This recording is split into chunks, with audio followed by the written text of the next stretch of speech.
বিশ্ববরেণ্য অমর চিত্রশিল্পী SM সুলতানের বাসভবন। আসসালামু আলাইকুম। আবারও নতুন একটি ব্লগ ভিডিও নিয়ে হাজির হলাম, আমি ইয়াসমিন আক্তার। তো আজকের ভিডিওতে থাকছে আমাদের অমর চিত্রশিল্পী SM সুলতানের বাসভবন ও তার কিছু স্মৃতি। তো এই যে আমরা এখন চলে আসলাম SM সুলতানের বাসভবনে। তো এটা হচ্ছে সামনের দৃশ্যটা। এই যে এখান থেকে আমরা টিকিটটা নিয়ে নিলাম। এই যে টিকিট নিচ্ছে,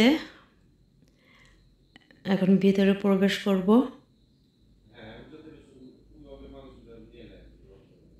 তো এই যে আমরা ভিতরে প্রবেশ করলাম, এখন চলে যাব তার বাসভবনের সামনে।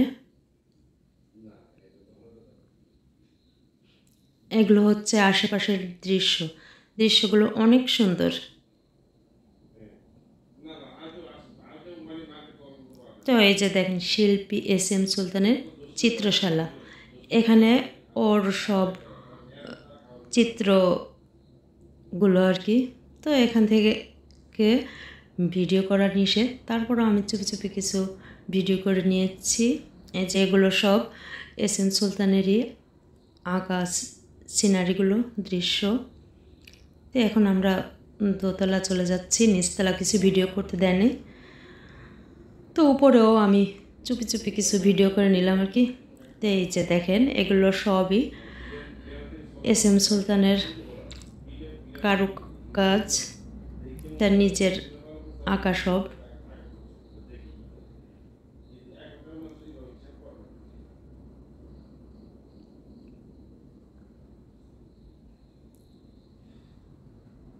তো এই তো এখন আমরা চলে আসলাম এই যে শিল্পীর বাসভবন, এখানেই তিনি বসবাস করতেন, থাকতেন আর কি।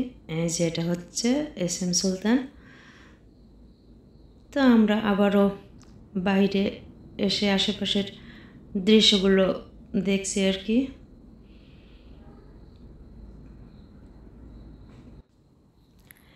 এই যে এটা হচ্ছে SM সুলতানের সমাধি, এখানেই SM সুলতানের সমাধি। তো এই তো আমাদের দেখা প্রায় শেষই। এই যে এটা হচ্ছে SM সুলতানের সমাধি।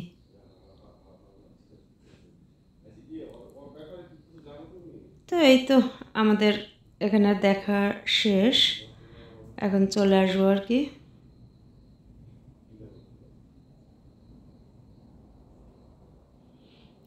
এটা হচ্ছে আমাদের নড়াইল টাউন।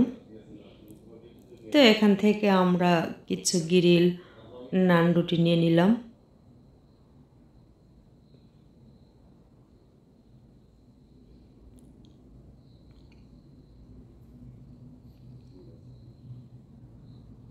এই যে নান রুটি ভাজা হচ্ছে।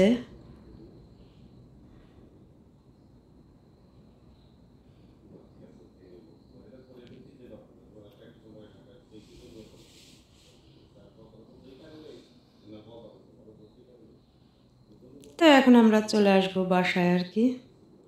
রাস্তায় ট্রাকে অনেকগুলো গরু দেখে খুব ভালো লাগলো, এই জন্য ভিডিওটা করে নিলাম। তো এই তো এই যে বাসায় এসে এখন খাওয়া দাওয়া করবো। তো আজ এ পর্যন্তই। সুস্থ থাকবেন, ভালো থাকবেন, আল্লাহ হাফেজ।